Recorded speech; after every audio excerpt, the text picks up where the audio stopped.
Desmantelaron la primera y mayor red de distribución de pornografía infantil a través del WhatsApp.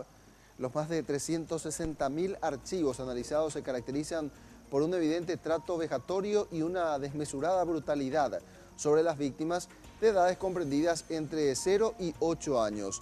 La policía de distintos países, en colaboración con Interpol y Europol, ha detenido en el marco de la operación Tantalio a un total de 39 personas, 17 de ellas en España, 6 en Colombia, 4 en Italia, 2 en Alemania, 3 en Bolivia, 2 en Costa Rica, 2 en Paraguay, 1 en Chile, 1 en El Salvador y 1 en Portugal. Además, han sido analizados 96 grupos de la aplicación de mensajería instantánea con temática exclusivamente pedófila. Se ha investigado a 135 usuarios de 18 países de Europa, Centroamérica y Sudamérica. Son imágenes denigrantes para la dignidad humana.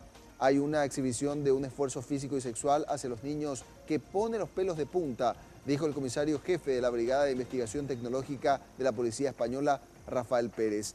La investigación se inició en junio del año pasado, pero la investigación continúa abierta a la espera de nuevas detenciones.